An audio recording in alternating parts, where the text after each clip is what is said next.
The letter arrived on a Tuesday, folded into quarters and smelling faintly of horse sweat and cedar, and Marcella Shepard read it twice before she set it on fire with the candle stub on her windowsill. She watched the paper curl and blacken at its edges, watched her brother's handwriting disappear into ash, and she felt nothing but a dull, familiar ache settling somewhere behind her ribs where warmer feelings used to live.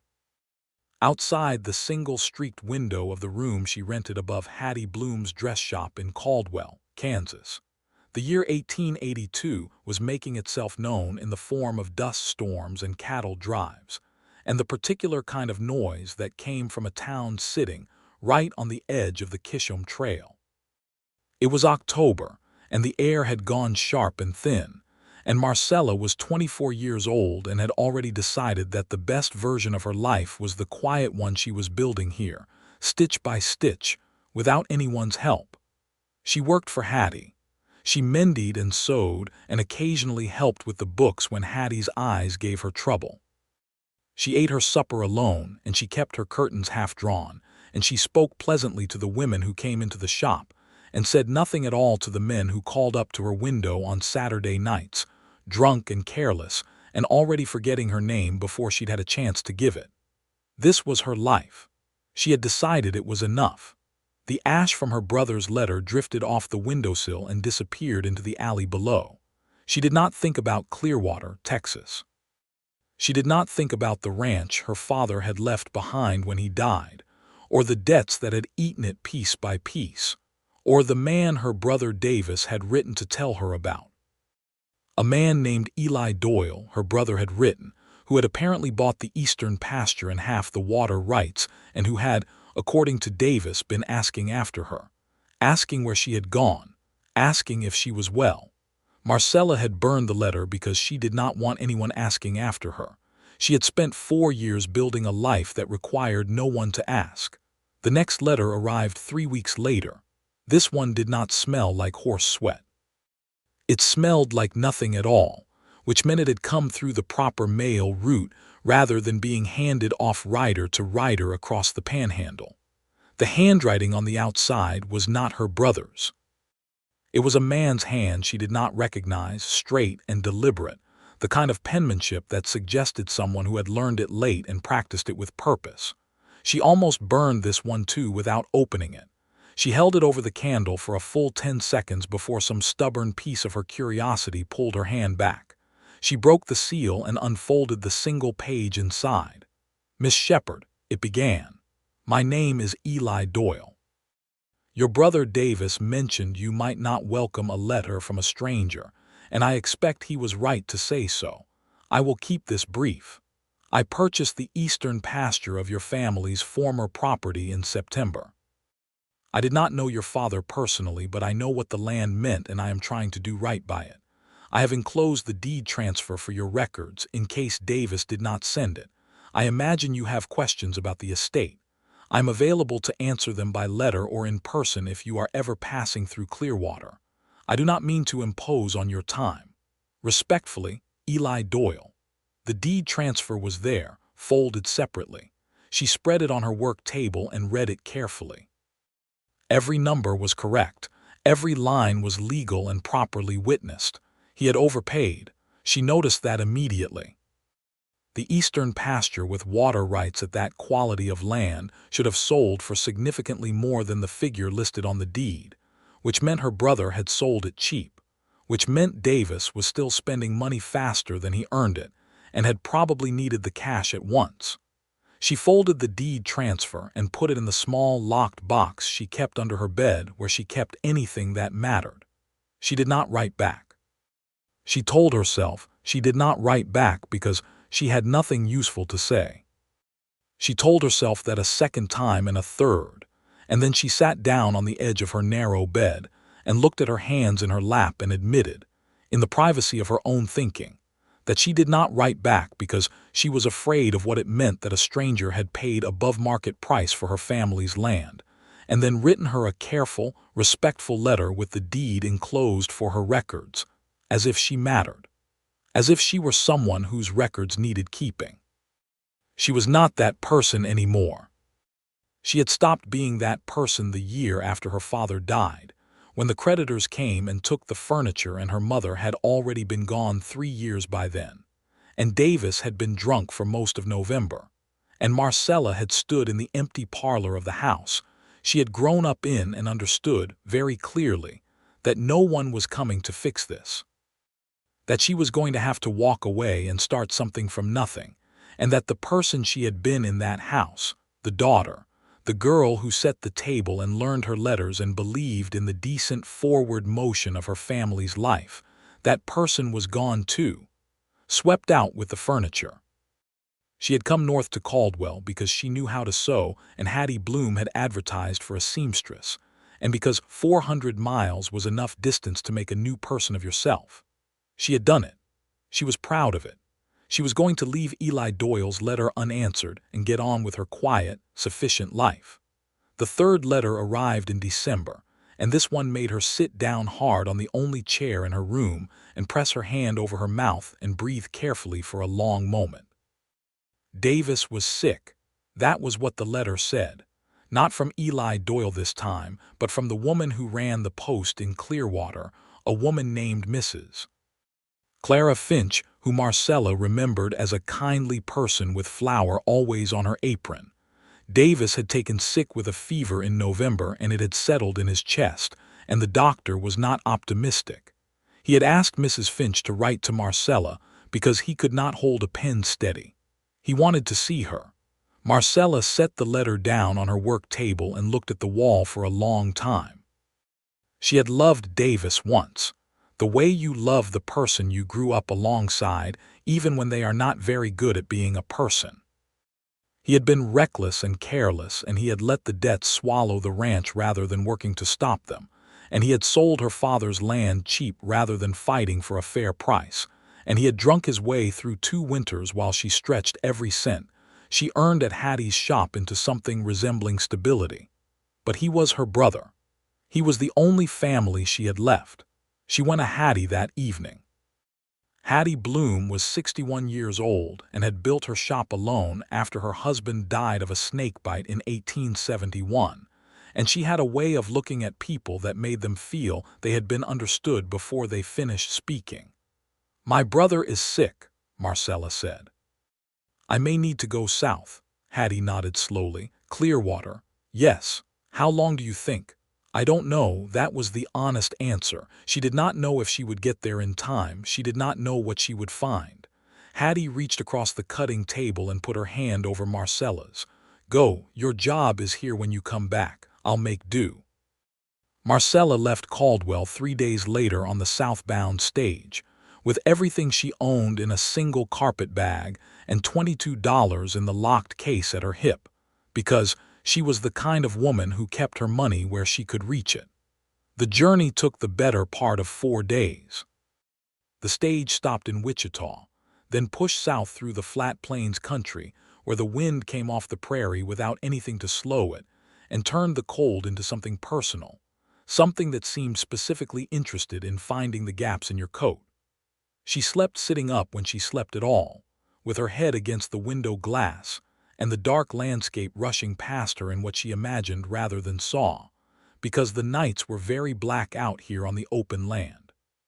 She thought about Davis, and she thought about the house, and she thought, against her better judgment, about the letter from Eli Doyle and the careful handwriting and the overpaid deed. Clearwater was a small town, barely more than a main street and a church, and the stockyards that marked its purpose in the world. She arrived on a Friday morning when the sky was the color of old pewter, and the first real cold of winter was making itself known in the mud that had frozen solid in the wheel ruts of the main road. She stepped off the stage, and her boots crunched on the frozen ground, and she looked around at a town she had left 4 years ago and found it smaller than she remembered. Places always were. She went directly to Mrs.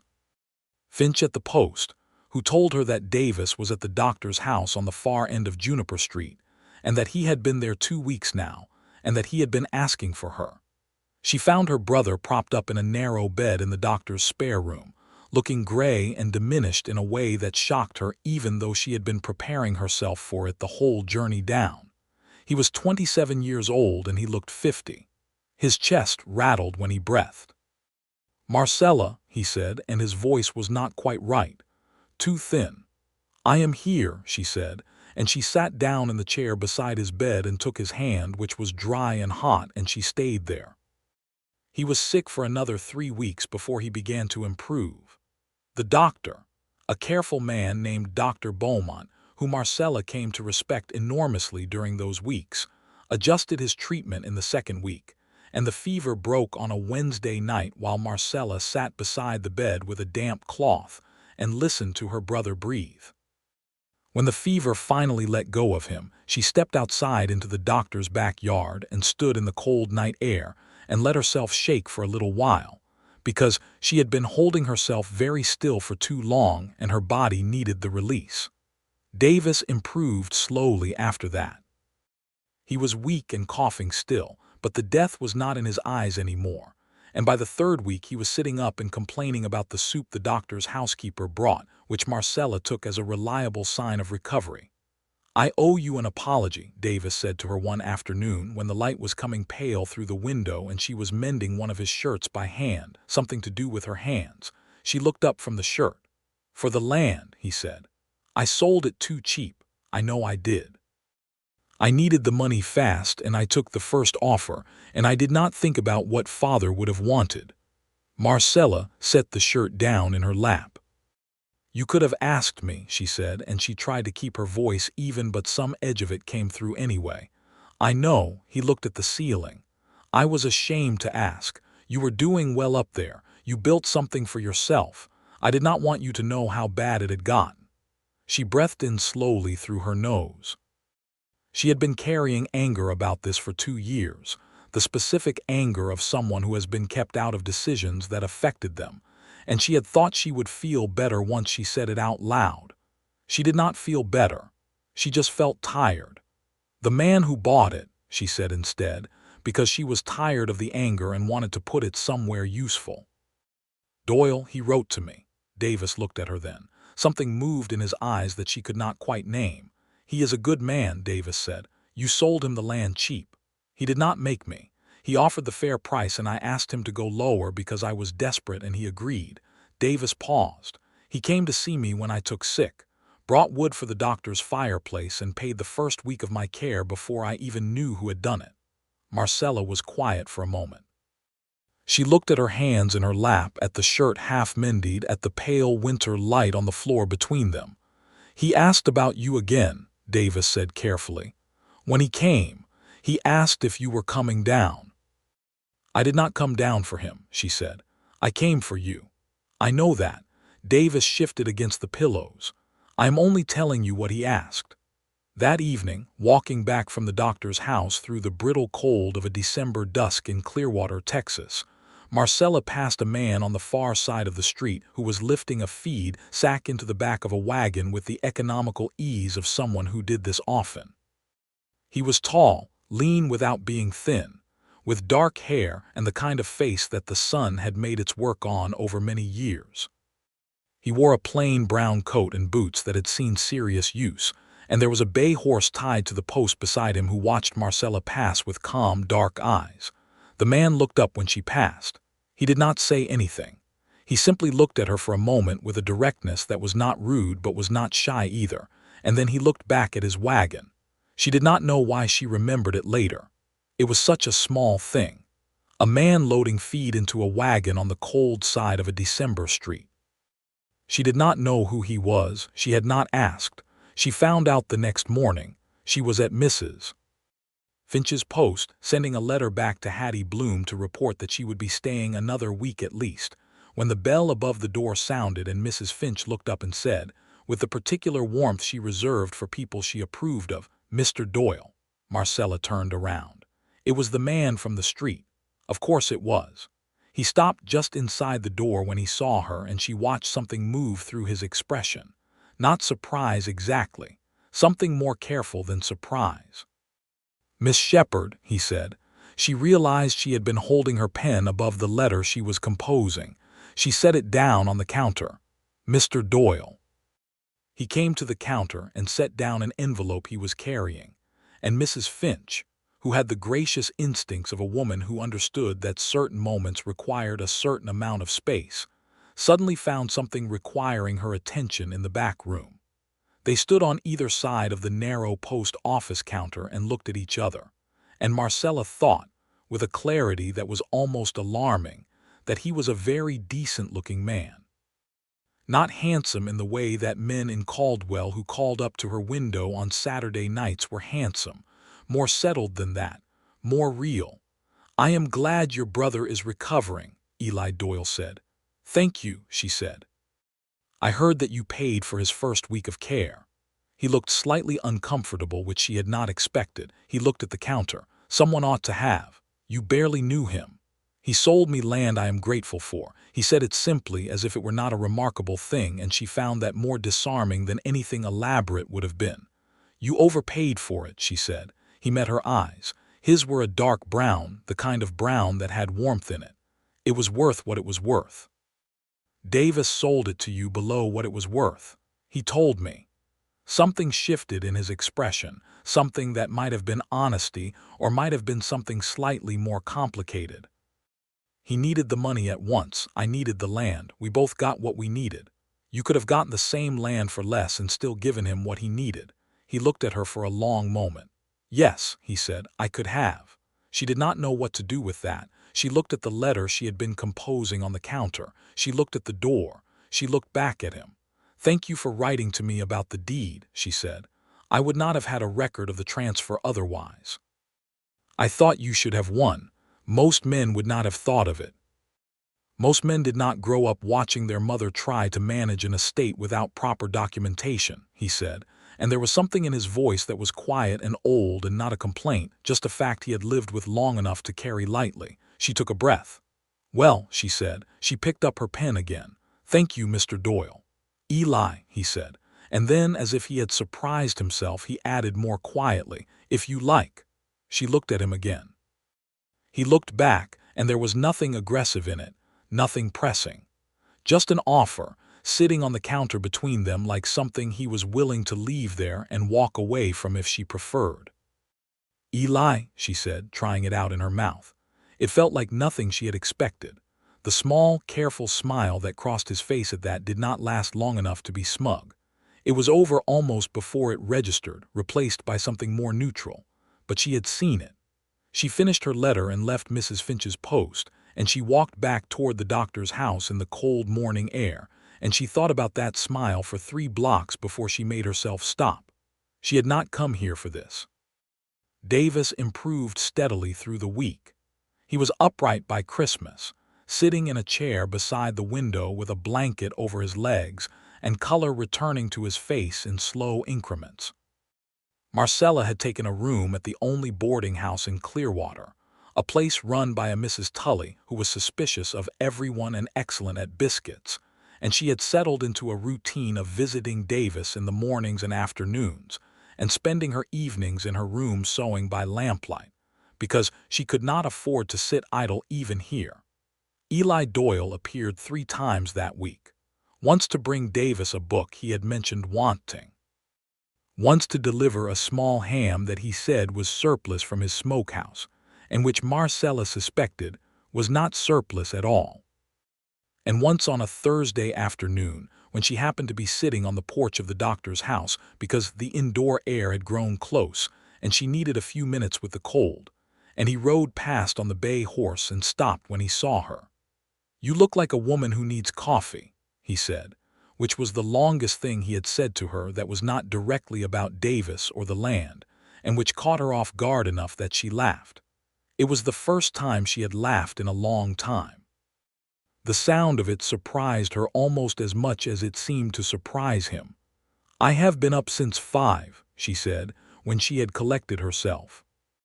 "There is a place on the main street," he said, with the careful neutrality of a man who was making an offer and was fully prepared to have it refused.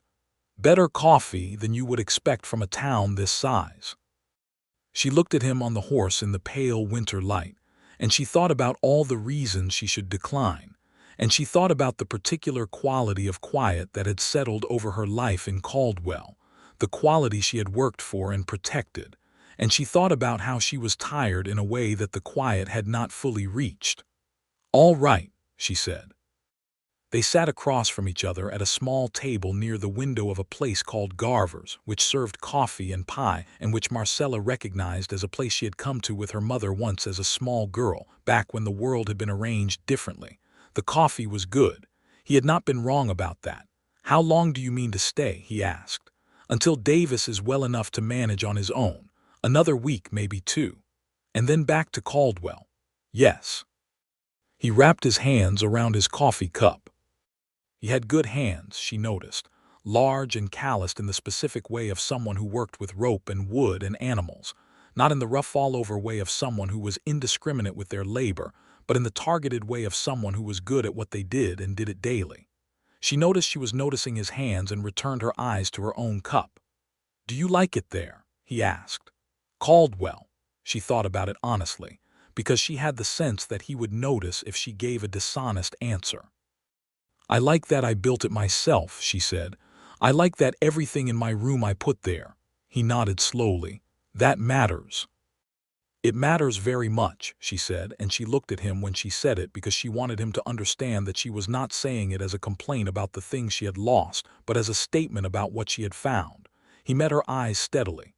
"It does," he said. "I know the feeling."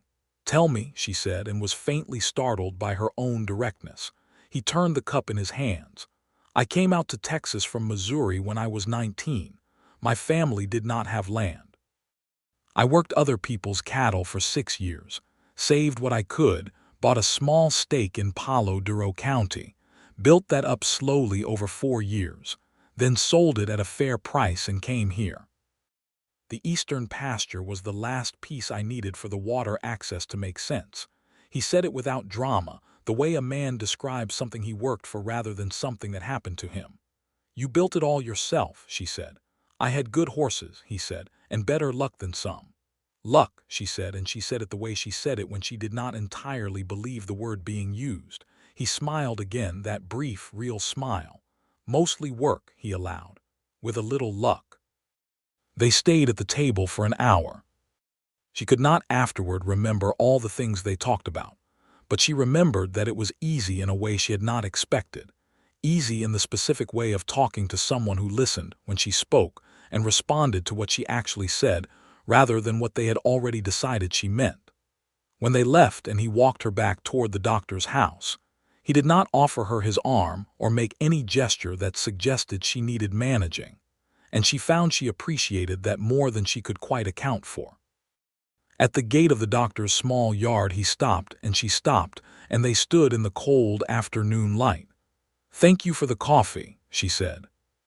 "Thank you for the company," he said, and he meant it. She could tell he meant it. She went inside, and she did not let herself look back, and she sat beside Davis's bed and listened to him talk about his plans for the spring, and she was barely listening because something had happened to the inside of her chest somewhere between Garver's and the doctor's gate. Something quiet and persistent that she was going to have to think about seriously. She thought about it seriously. Over the next several days, she thought about it with the methodical care she applied to everything in her life that mattered, turning it over and examining it from different angles the way you hold fabric up to the light to find the flaw in the weave. She was not a woman who let herself be carried away by things. She had learned, in the years after her father's death, that being carried away was a luxury that people in her position could not afford. You felt things, yes, but you were careful with what you did about the feelings. Eli Doyle was a good man. She was becoming increasingly certain of that.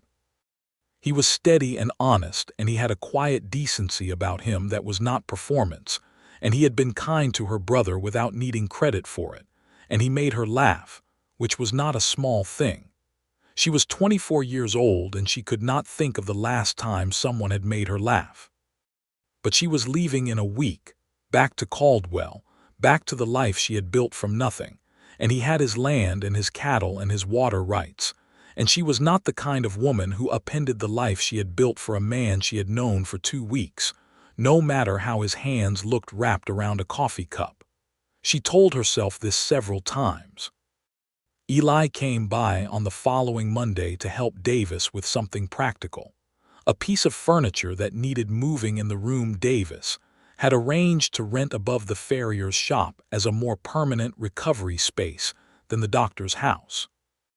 Marcella was there because she was always there in the mornings now, and she watched Eli move the heavy oak dresser with the easy competence of someone who had moved a great many heavy things, and she helped direct where it needed to go, and their hands touched briefly and incidentally when they both reached to steady the dresser from different sides.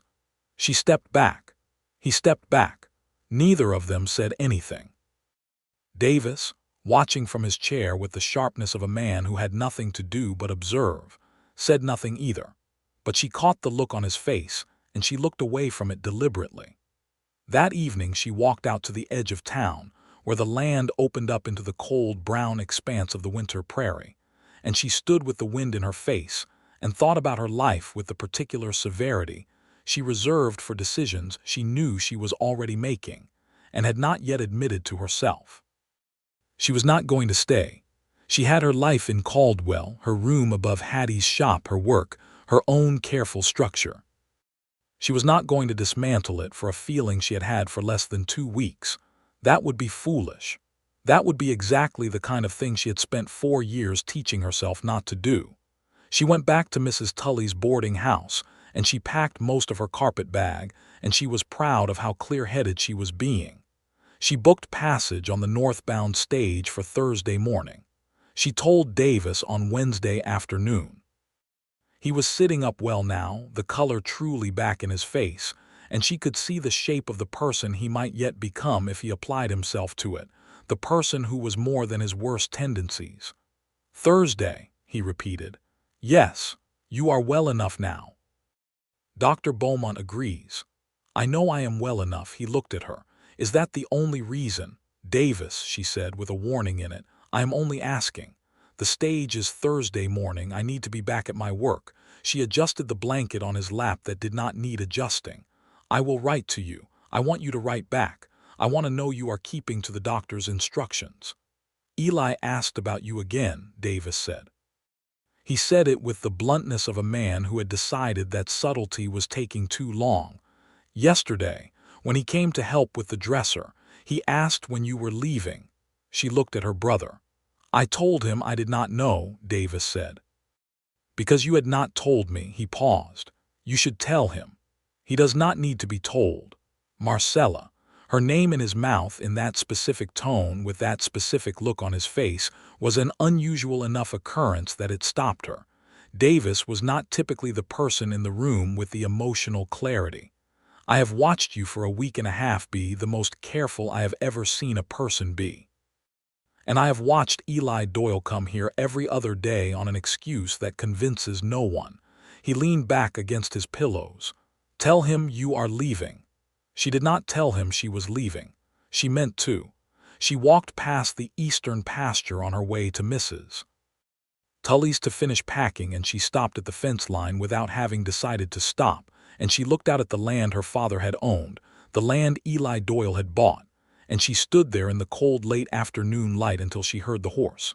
She did not turn around. The horse stopped and she heard him dismount. She heard his boots in the frozen grass, and then he was standing a few feet away from her at the fence, looking at the same stretch of brown winter land. Davis told me, he said. Thursday morning, she said. They stood there for a moment without speaking. The wind moved through the dry grass along the fence line. I am glad you came down, he said. I am glad he has you. He should not have had to nearly die for me to come, she said, and it was one of the more honest things she had said in a long time. He was quiet for a moment. People make it hard to be there for them sometimes, he said. It does not mean you failed. She looked at him then because that was exactly the right thing to say, and she had not expected the exactly right thing. He was looking at the land, not at her. I am building something good here, she said. In Caldwell. I have a good position, I have saved money. I know, he said, I have worked very hard for it. I know that too. He turned to look at her, and his face was open in a way that made something ache in the middle of her chest. I'm not asking you to give it up. Then what are you asking? She said. He looked at her for a long moment, this careful, honest, steady man, and she had the feeling that he was choosing his words the way he chose everything, deliberately. "I am asking if you might be willing to keep writing letters," he said. "The kind where I write back." She turned that over in her mind. It was such a small thing to ask. It was also such a specific, considered small thing, and she recognized the intelligence of it, the understanding that she would not respond to something larger, that she needed to be offered something she could accept without dismantling herself. "I burned your first letter," she told him. He looked momentarily startled, and then something that was not quite amusement moved across his face. "Why?" "Because I did not want anyone to know where I was," she said. "I did not want to be found." He was quiet for a moment. Did you want to be found now? She thought about that. The honest answer was that she did not know. The more honest answer was sitting somewhere underneath that, something she was not quite ready to say yet. "I will write," she said, "if you write first." The smile she got for that was longer than the others, and it reached his eyes, and she turned back to the fence line before it could affect her too much. She left on Thursday morning. She did not see him again before the stage came, and she told herself she was not disappointed by that. She was mostly successful. The letter arrived in Caldwell 6 weeks later. It was long. He wrote the way he spoke, with a directness that did not mistake itself for simplicity, and he wrote about the land in winter and the challenges of the water system he was improving, and about a dog he had that was perhaps the most opinionated animal he had encountered in his life. He wrote at the end, "I hope Caldwell is treating you well. I hope your work is good. I am told the spring here is something worth seeing." He did not say anything that was a demand or a suggestion. He just said what he was thinking and left the space. She wrote back. She was careful with what she said, but she was honest within the carefulness, and she told him about Hattie and about the work, and about the particular quality of the plain sky in January when the cold was clear, and the light was almost violent in its brightness. She told him about the way she had rearranged her room so the morning light hit her work table, and about a woman who had come in last week to commission a wedding dress, and how it had been a complex, satisfying piece of work. She did not say anything that was too much, but she was honest, and she could tell from his responses that he knew the difference. The letters went back and forth through January and February.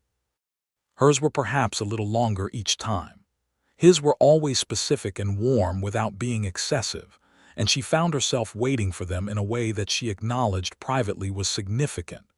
In March, he wrote to say that Davis was doing well. He had hired Davis for seasonal work, not out of charity.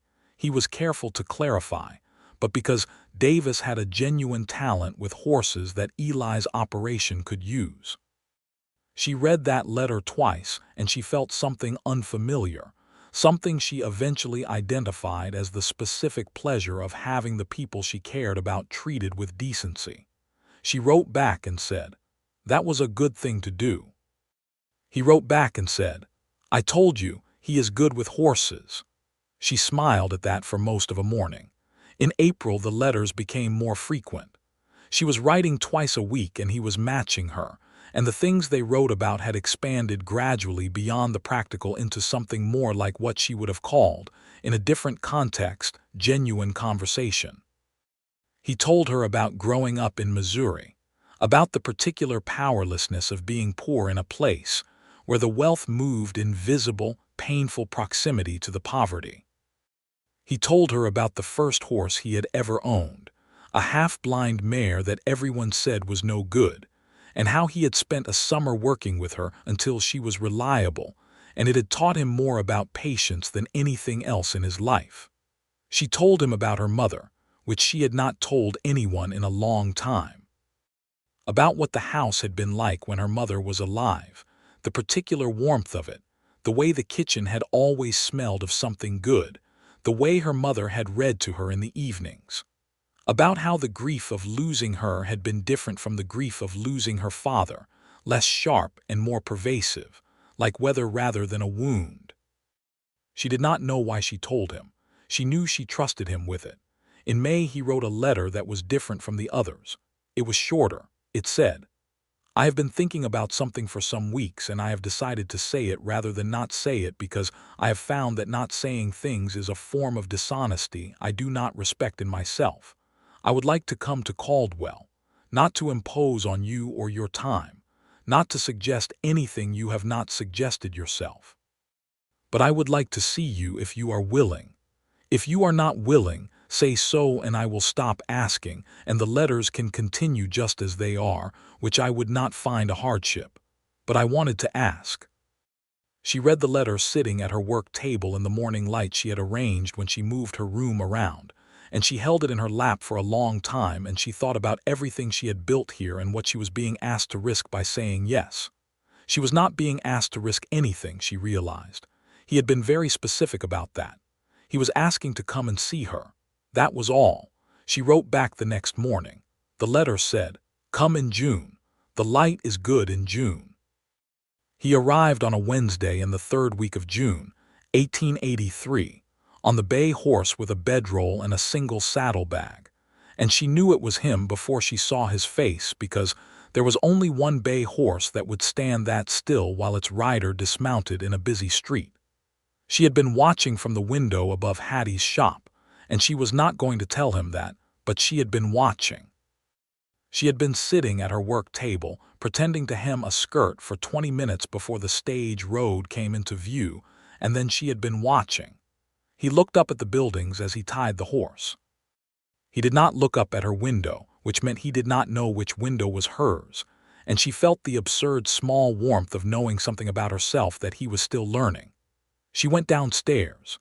He was standing in the street with his hat in his hand when she came through the door of the shop, and he looked the same as she remembered and also more himself than she had imagined in the letters, more real and present, with the sun on his face and the June dust on his coat. "Hello, Eli," she said. "Marcella," he said. It was the first time he had called her by her first name.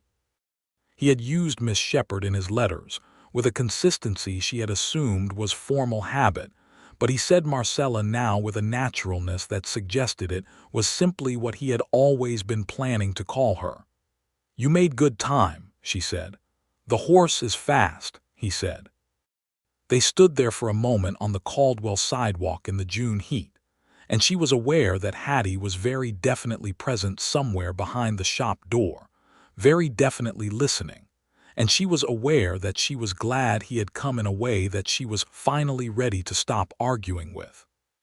She took him to see the town, which did not take long because Caldwell was not large, and then she took him to Garver's equivalent in Caldwell, a place called Dunmore's that served decent coffee and a pie that was better than decent.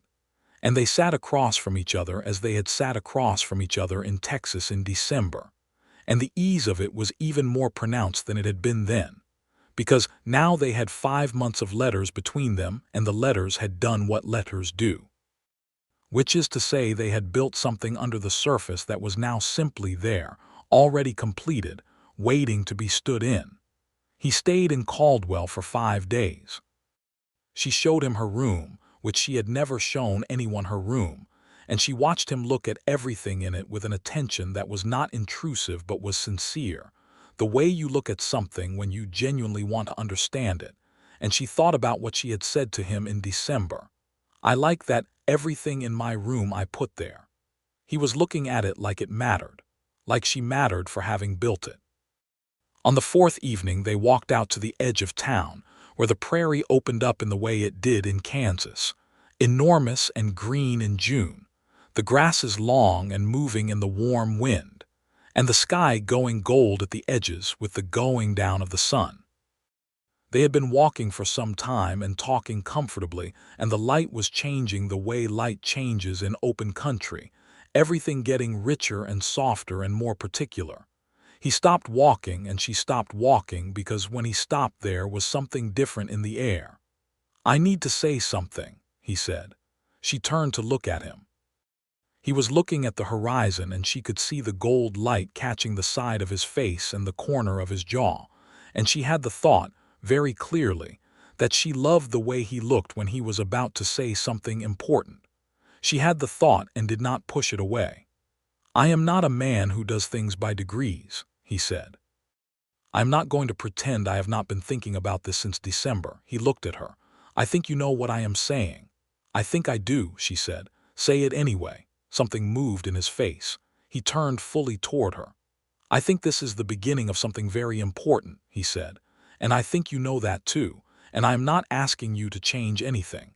I'm not asking you to give up Caldwell or your work or your room with everything in it that you put there. I am asking if you are willing to let me be part of what comes next. She looked at him in the gold evening light, this steady, honest man who had paid over value for her family's land and written her careful letters and made her laugh and looked at her room like it was something worth understanding. And she thought about all the reasons she had been careful and what the carefulness had been protecting her from and whether it had been protecting her from the right things. I told Davis, she said, back in December that I had not come south for you. I know, Eli said. I told myself that for a long time, she said. I was very convincing. His expression shifted and there was a softness in it now that she had not seen before, that she thought he did not often show. I am not easy to love, she said. I need to tell you that. I am guarded and I am stubborn and I burned your first letter. I know, he said again softly. I am asking anyway. She felt something give way in her chest, something that had been held tight for a long time, and she thought about how strange it was that the thing she had been most afraid of felt, now that she was standing in it, like the only thing that made sense. All right, she said. Let me be clear. I am not moving back to Clearwater immediately. I have my work and I have obligations to Hattie and I have my life. I am not asking you to move immediately, he said, and I need you to understand that I am not easy. Marcella, he said, I know you burned my letter. I wrote again. She looked at him for a moment and then she did something she had not done with anyone in a very long time. She stepped toward him rather than back. She put her hand on his chest, feeling the steady beat of his heart through his shirt, and she said, Then you understand what you are getting into. He put his hand over hers on his chest, and he looked at her with everything in his face that he had been keeping carefully controlled for 6 months, all of it visible now, warm and patient and sure, and he said, The ride was the easy part. She understood what he meant. The distance he had covered from Texas to Kansas, the months of letters, the careful patient work of making space for someone who needed to be approached slowly and honestly, none of that had been the difficult thing. The difficult thing was what came after, the staying, the daily choice, and he was standing here telling her he understood that and was choosing it anyway. She breathed in. The warm June wind moved through the prairie grass around them. She said, Don't prove me wrong about you. He smiled, the full, real version of the smile she had been collecting since December, and he said, I will not. He bent his head and kissed her gently, carefully, asking rather than taking, and she kissed him back with the specific feeling of someone who has made a decision and means it. The summer passed in letters and visits. He came to Caldwell once more in August, and they spent 4 days in the particular pleasure of being two people who have chosen each other and are still in the early, luminous part of it, where everything is interesting and ordinary moments have a specific, charged quality. She walked him through her sewing work, and he understood why it mattered to her, both the craft of it and the independence. She rode out with him one morning when he borrowed a horse from a livery, and she had been a capable rider as a girl and found it came back quickly, and he watched her handle the horse with an appreciation that was not patronizing but genuine, and she liked that enormously. He told her in August that he was thinking of expanding the water system, that he had been in conversation with the neighboring property about a shared channel, and she asked intelligent questions about it, and he answered them as if her opinion was relevant, because to him it was, and she noted that with the quiet satisfaction of someone who has been underestimated enough times to recognize its absence. She told Hattie about him, finally, in September, because Hattie had been waiting patiently for months, and Marcella owed her the truth. Hattie listened to all of it, the letters, the visits, the evening on the prairie in June, and then she looked at Marcella with those clear, understanding eyes and said, You are happy. Marcella considered denying it for approximately 1 second. Then she said, "Yes." "Good," said Hattie simply. "You have been unhappy for a long time. I could see it under the working. I am glad you let someone in." Marcella took Hattie's hand for a moment, and they sat like that in the back of the shop, where the evening light came through the high window and fell on bolts of good fabric. And Marcella thought about the strange routes that lives take, the ways you end up somewhere you never planned. In October she went back to Clearwater. This time she was not going because of an emergency. She was going because she wanted to see the land in autumn, and because Davis had written to say he was doing well, and because Eli had asked if she might come for his birthday, the 28th, which he never observed but which she decided he should observe. She arrived to find Clearwater different in October than it had been in December, warmer still, and the land a particular shade of amber that made the whole plain look like it was lit from underneath. Davis met her at the stage, and he looked genuinely healthy for the first time since before their father died, something in his face that had been absent for years, some settled quality. "You look well," she told him. "I am well," he said. "The work helps, having a purpose helps." He took her bag. "He is out at the eastern pasture." She walked out there alone. She knew the way now.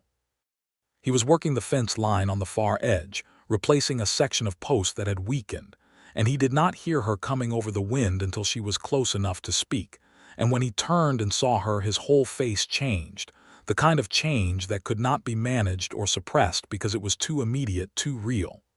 "You came," he said. "Happy birthday," she said. "You should not have had to grow another year older without anyone marking it." He looked at her for a long moment, and she felt, standing in the October light on the land that had once been her family's and was now his, a sense of rightness that was so complete it was almost physical. "You are good for me," he said. "I know," she said. "Come away from the fence, we are celebrating." He came away from the fence. She had arranged with Davis to prepare a proper supper in the rooms above the farrier's shop, and the four of them sat together that evening, Marcella and Eli and Davis, and Mrs. Finch, from the post who Davis had apparently been quietly courting since September, which was news Marcella received with genuine delight, and which Davis received being announced with the red-faced embarrassment of a man who had hoped to control the timing of that information. It was a good evening. It was the kind of evening that stays with you, ordinary in its details and extraordinary in its feeling, people around a table in lamplight, eating well and laughing often and being glad of each other. Afterward, when Davis and Mrs. Finch had made their decorous good night and the dishes were cleared and the lamp was burning low, Marcella sat at the table with Eli and they talked for a long time about nothing very consequential, about the spring plans for the ranch, about a book he had been reading, about whether Caldwell or Clearwater had better pie, which was a question with no objectively correct answer that she maintained strongly, and he disagreed with in the way he disagreed with things, which was honest and without heat. At some point she said, "I have been thinking about next year." He went still in the way he went still when something mattered. "I have been thinking," she said, looking at her hands on the table, "about what it would mean to come back here. Not to give up what I have, but to build something different." "Marcella," he said, and his voice was very quiet. "I am not easy," she said. "I have said that. I need you to know that whatever I am deciding it with my eyes open. I am not being swept away. I am choosing." "I know," he said. "That is exactly what I would want." She looked at him. He was watching her with that full, open attention he gave to everything that mattered to him, steady and warm and absolutely without pressure. "I love you," she said. She had not said it before. The words felt strange in her mouth and also completely inevitable, the way certain things feel once you finally say them. He reached across the table and took her hand and held it, and he said, "I love you, Marcella Shepard. I have been in love with you since December in a cold street when you told me matter-of-factly that I had overpaid for your family's land." She laughed. It came out almost surprised, that old real sound that she had found again in Clearwater and that he had given back to her. "That is a strange moment to fall in love," she said. "You were so certain of yourself," he said. In the middle of everything falling apart for you, you were completely certain. I had never seen anything like it. She thought about that. About the person she had been in December, wrapped in her coat and her careful distance, and the person she was now, sitting across from this man with his hand around hers and her whole chest full of something warm. I was not certain, she said. I was just not willing to be uncertain out loud. I know that now, he said, smiling. I admire it even more. She stayed in Clearwater for 2 weeks. She helped Eli with the ranch accounts in the evenings, because the water system expansion had created some new complexities, and she was better with numbers than she was comfortable admitting. And he let her help not with the sheepishness of a man tolerating assistance, but with the genuine ease of a man who considered her intelligence an asset and saw no reason to be awkward about it. She found that it added a whole new dimension to what she felt about him. She and Davis had 2 long conversations, real ones, the kind they had not had since they were children. She told him about the anger she had carried. He told her about the shame he had carried. It was not neat or resolved entirely, but it was a beginning, and she thought that beginnings were sometimes the best you could hope for from the past. She went back to Caldwell in November. Over the winter she talked with Hattie about the future in earnest terms. Hattie had known this day was coming, she said. She had been thinking for some time about a young woman in town named Pearl Greer who had genuine talent for the work and who needed the position. Hattie would be fine. Hattie was always fine. You have been more than an employee, Hattie told her. You have been a comfort to me. I want you to know that. Marcella hugged her, which she did not do often, and Hattie hugged her back with the firm, brisk warmth of a woman who loves without making a production of it. She and Eli wrote through the winter of 1883 into 1884, and the letters now had a different quality, more like planning than like discovering, full of practical and specific things, what the future looked like and how to build it. In February, he asked her formally in a letter that was 3 pages long, the longest he had ever written, and which she read at her work table in the February light with her hands not quite steady, whether she would marry him. She wrote back the same day. She said yes. She moved to Clearwater in April of 1884, not immediately to the ranch, because she needed the moving to be done correctly, with her own property and her own timing, and he understood this without her needing to explain it at length. She took a room with Mrs. Tully again for 6 weeks while the arrangements were made, and Eli was patient in the way that she had come to understand was simply his nature, a patience that was not passive but active, chosen, the patience of a man who understood that some things took the time they took, and that rushing them was a form of disrespect. They were married in June of 1884 in the small church in Clearwater. It was not a large wedding. Davis stood beside Eli, which had been Eli's suggestion, and which Davis took very seriously, standing straight and sober in a coat that Mrs. Finch had clearly pressed for him. Mrs. Finch sat in the front pew next to Mrs. Tully and Hattie Bloom, who had made the trip down from Caldwell because Marcella had asked her, and because Hattie had a way of going where she was needed. Marcella wore a dress she had made herself, ivory cotton with careful eyelet work at the collar and cuffs, and she had taken extraordinary care with it, as she did with things that mattered. She had never made a dress for herself and had found the experience instructive in ways she had not anticipated.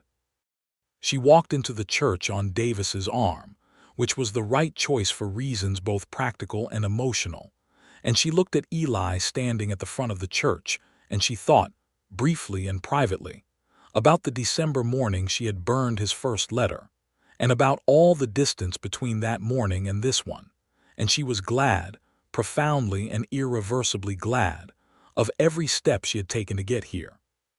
He looked at her the way he had been looking at her for a year and a half, that steady, warm attention, but there was something additionally undone about it now, something that the controlled surface he usually kept was not quite containing, and she loved him for it, for the fact that he was moved and did not hide it. The vows were traditional. She meant every word. The summer after their wedding was the best summer Marcella could remember in her adult life. She settled into the ranch not by folding herself into what already existed, but by adding herself to it, bringing her own specific order and intelligence to the running of the household accounts and the practical arrangements of the property, and finding that the place expanded to hold her rather than requiring her to shrink. Eli made no distinctions between what was his and what was hers. It was simply theirs, which was a word she had not applied to anything in a long time. She set up a small sewing area in the back room of the house, and she continued to take commissions from women in Clearwater, not because she needed the income, but because the work mattered to her, and she was not willing to give up the parts of herself that had been built in her independent years. Eli understood this as he understood most things about her, with a naturalness that made it easy. Davis and Mrs. Finch, whose first name was Clara, were married in the fall of 1884. It was a smaller ceremony than Marcella and Eli's, practical and warm, and Marcella felt the very specific pleasure of watching her brother look at someone the way he should look at someone, with seriousness and gratitude. Clara Finch was a sensible, kind woman who had no patience for Davis's worst impulses and expressed this clearly, which was exactly what Davis needed. Marcella liked her enormously. The ranch did well in 1885. The water system expansion Eli had been planning was completed in the spring, and the shared channel with the neighboring property worked better than he had projected. He brought Marcella out to show her when it was running properly, standing on the bank of the small channel and watching the water move with the quiet satisfaction of a man who has built something useful. And she stood beside him and felt the old feeling she had first felt about her room in Caldwell, the satisfaction of something built by one's own hands and mind, except now it was doubled and shared and better for that. In the late fall of 1885, she told him she was expecting. They were in the kitchen when she told him, early in the evening, the lamp lit against the dark that came early now, and she told him simply and directly in the way she did everything that mattered. He was still for a moment in the way he was still when something reached him deeply, and then he crossed the kitchen and put his arms around her and held her without saying anything for a long time. She let herself be held, which had taken her a full year of their marriage to do naturally, and she felt his heartbeat against her temple and the solidity of him, and she breathed in. "Are you glad?" he said against her hair. "Yes," she said. "I am a little afraid." "Of what?" "Of getting it wrong," she said. "Of being someone's mother and doing it incorrectly." He pulled back enough to look at her, his hands on her shoulders. "Marcella," he said, with great seriousness, "I have watched you do everything incorrectly. I have not seen it happen yet." She pressed her lips together. "You have seen me burn a letter, and then read the next one," he said. "That is not doing things incorrectly. That is doing them in the right order eventually." She did something undignified then, which was to bury her face in his shoulder, because the laugh and the tears that came at the same time were not something she wanted him to see all at once. He held her steady. Thomas Eli Doyle was born in July of 1886, and he arrived in the manner of someone who had decided the world needed to know about him immediately, loudly and with great urgency, and who calmed down relatively quickly once he was given to his mother and found the warmth and smell of her satisfactory. Dr. Beaumont, who had become a trusted figure in their lives, pronounced him healthy. He was 8 pounds and already had a determined expression that made Davis, standing in the doorway of the bedroom with his hat in his hands, say, "He looks like you, Marcella." And she looked at her son's small, serious face and thought that Davis was probably right. Eli held his son with a care that was also entirely natural, the way he held everything he valued, and he looked at Thomas with the same full, undivided attention he brought to everything that mattered, and then he looked at Marcella, and she saw on his face something that had no name she had been taught, something that was love but a form of love she had not witnessed before, a love that was completed by what it was looking at. "Thank you," he said. "We did this together," she said. "Yes," he said. "We did." Thomas grew in the way of children on ranch land, steadily and with great interest in everything that moved, which on a working ranch was many things. He had his father's patient observation and his mother's complete certainty about her own opinions, which Eli maintained when Thomas was 2 was already a formidable combination. He learned to walk between 2 fence posts in the yard, and he fell down repeatedly, and he got up each time with the slightly offended expression of someone who had not expected falling to be part of the arrangement, but was prepared to accommodate it. Davis came out to the ranch often. He had taken on his own small property now, a modest plot near the river, and he was managing it with a competence that surprised everyone who had known him in his worst years, including himself. Clara was expecting in the spring of 1887, and Davis talked about it with the slightly dazed quality of a man who had received more than he had managed to deserve and was determined to be worthy of it going forward. Marcella watched her brother become a different person than the one she had grieved for, and she felt the specific relief of someone who has held a thing at arm's length for a long time and is finally ready to set it down. The ranch continued to grow. By 1887, Eli had taken on 3 full-time hands, and the operation had expanded beyond what he had originally planned, not through recklessness, but through the compound effect of good water management and careful breeding, and the kind of land stewardship that pays off in increments. Marcella handled all the accounts and the correspondence and the purchasing arrangements, and she did it from the room in the ranch house that they had made into a proper office, with a proper desk and proper filing, and her sewing corner on the south wall where the morning light fell. She was not a ranch wife in the way that phrase sometimes meant, which was to say she was not domestic in the sense of having subsumed herself. She was a full partner in the operation of the place, with the specific skills she had developed over years of managing her own affairs and keeping her own records and thinking carefully about money. And Eli brought every significant decision to her because he believed, genuinely and without performance, that she thought about things well and that he benefited from the conversation. There were difficulties, as there are in any life. The winter of 1886 into 1887 was brutal on the southern plains, what people would call the Big Die-Up, and Eli lost cattle along with everyone else in the region. The loss was significant but not catastrophic, because he had managed the herd conservatively, and because the water rights held even when the cold did its worst. They got through it, not without cost, but intact. Marcella sat with him through the worst of that winter, when the count came in and the numbers were worse than they had hoped, and she did not minimize it and she did not catastrophize it, and she put her hand on his arm and said, "We know what we have. We know what we can build from it." And he looked at her, this woman who had built herself from nothing once and knew how it was done, and he breathed out slowly and said, "Yes." In the spring of 1888, Marcella discovered she was expecting again. Thomas was not quite 2, which made the timing brisk, but she was healthy and Dr. Beaumont saw no complications, and she went about her work with the slightly adjusted energy of a woman who was doing 2 things at once and had decided both were manageable. A daughter this time. Born in October of 1888, smaller than Thomas had been and with Eli's eyes, that warm dark brown, and a quality of watchful calm that she had apparently decided was more her style than Thomas's immediate and vocal announcement approach. They named her June, because June was when her parents had stood on the prairie and figured out what they were to each other, and because the name felt like the right one. Eli came outside one evening when June was 3 weeks old and found Marcella sitting on the porch bench with the baby and Thomas asleep against her side. And he stood in the yard looking at all 3 of them in the fall dusk, and Marcella looked up and saw his face. "Come sit with us," she said.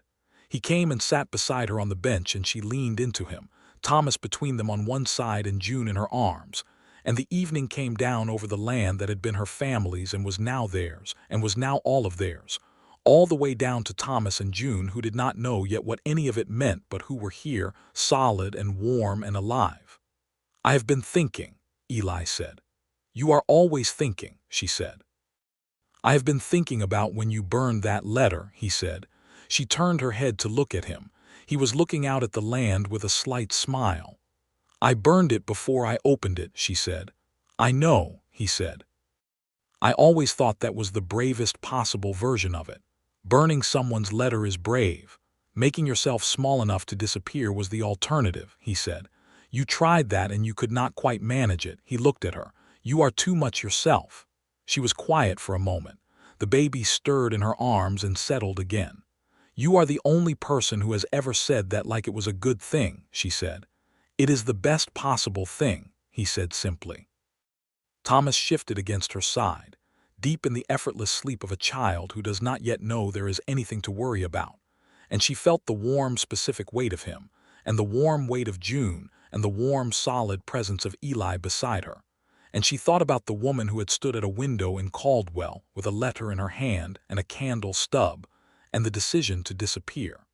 That woman had been brave in the way Eli had named. She had been unwilling to fully vanish even while she tried. She had burned the first letter and read the second and written back to the third and said all right when she meant yes and opened the door, one careful inch at a time, until there was enough room for all of this to come through. She was grateful to that woman. She was grateful to herself for the stubbornness of it, for the refusal to be so afraid that she missed what was being offered. "I love you," she said to Eli, in the fall dark on the porch of the house they had made together. "I love you, Marcella," he said, and his arm came around her shoulders, drawing her closer, and Thomas did not wake and June breathed peacefully, and the ranch was quiet around them in the way that places are quiet when they are full.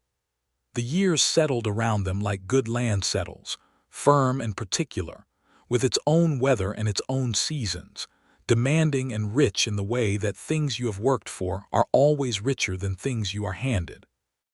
Davis and Clara had a son in 1887, a boy they named Robert after their father, and Marcella held her nephew for the first time on a spring afternoon and felt the full circle of it, the way grief can become something else over enough time and care.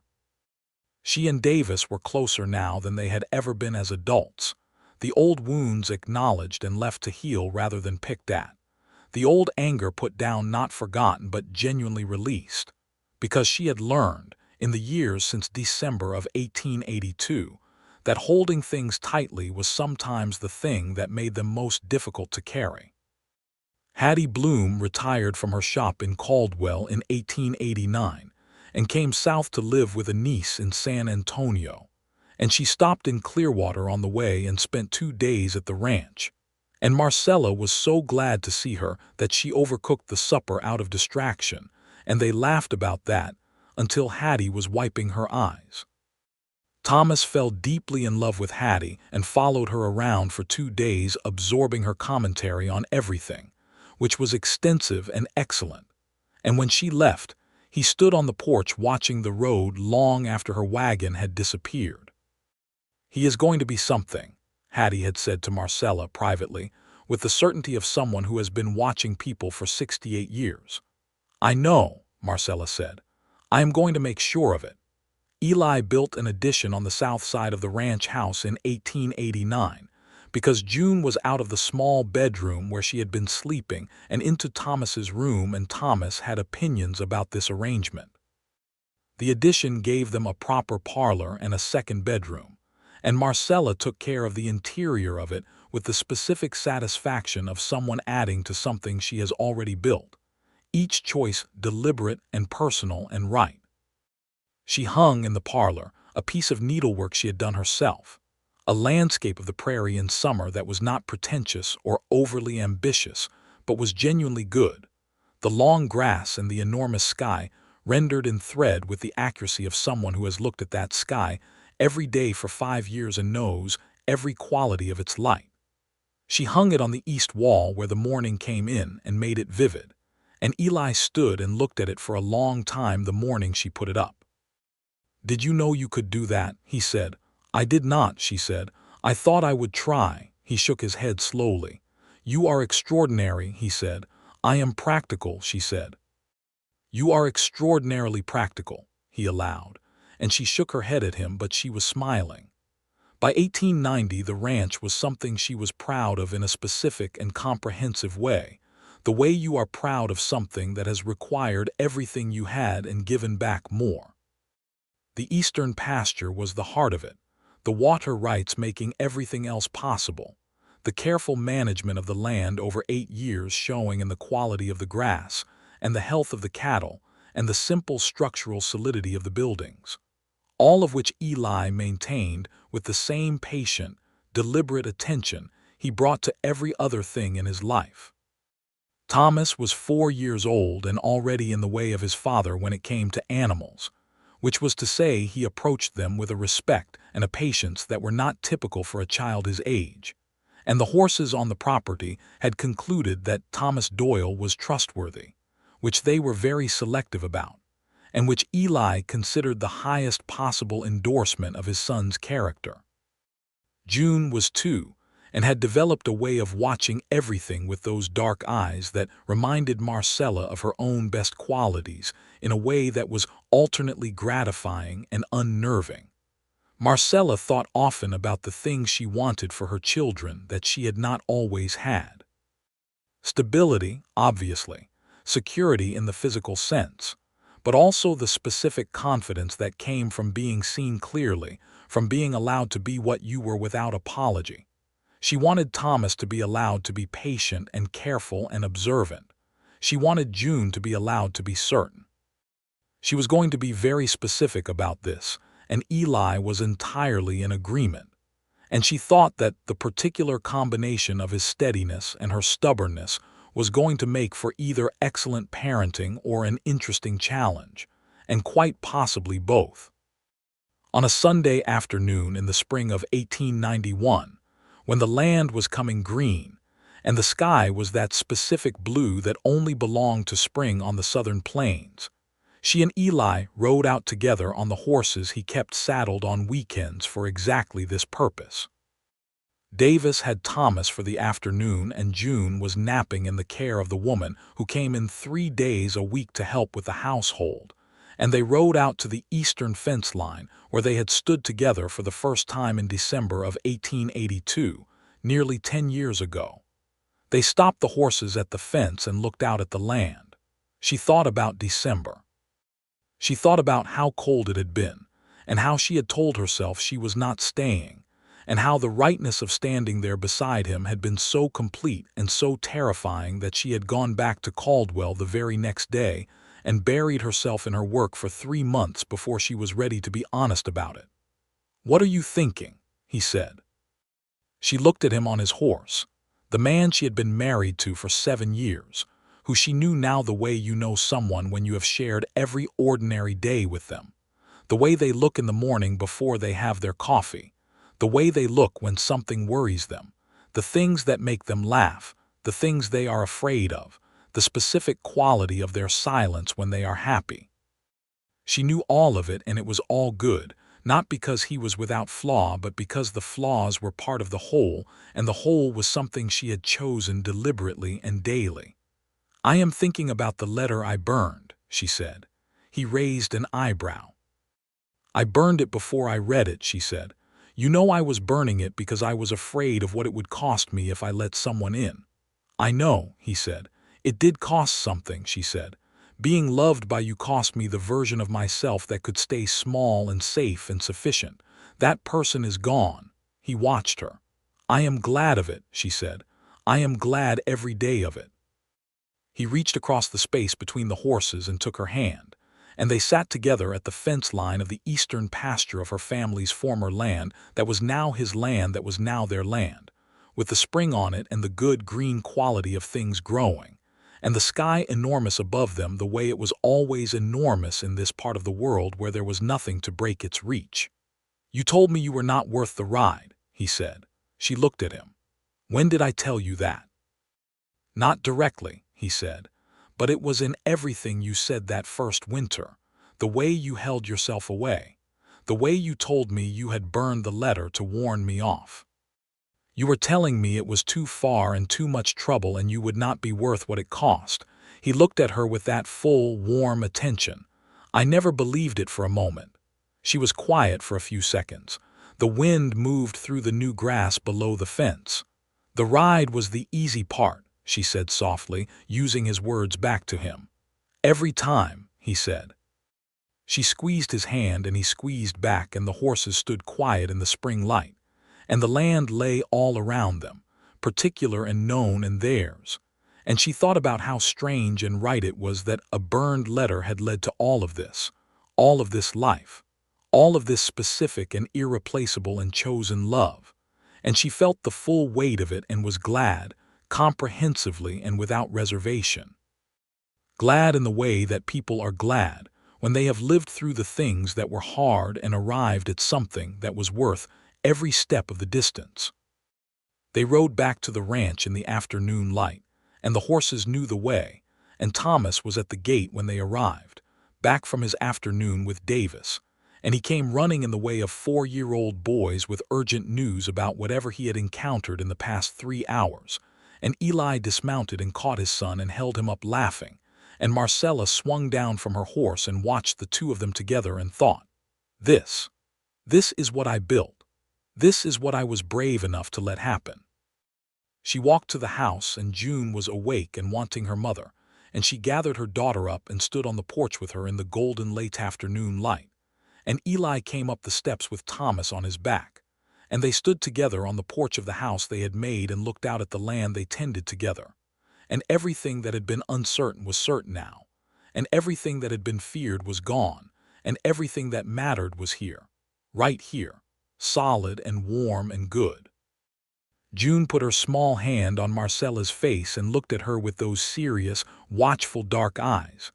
"Hello, you," Marcella said softly. June smiled, rare and bright, the smile she gave to very few people and gave to her mother most of all. Marcella held her daughter and she did not look back. There was no reason to look back. Everything worth looking at was right in front of her, lit by the spring sun on the Texas plain, rooted in the land that had taught her what she was worth, and surrounded by the people she had chosen and who had chosen her. And the life she had thought she was protecting herself from turned out to be the only life she had ever truly wanted. The evening came down warm over the ranch, and the horses were settled, and the supper was good, and the lamp burned steady against the coming dark, and Marcella Shepard Doyle sat at the table she had put there and looked around at her table and the people at it and felt, at last, all the way home,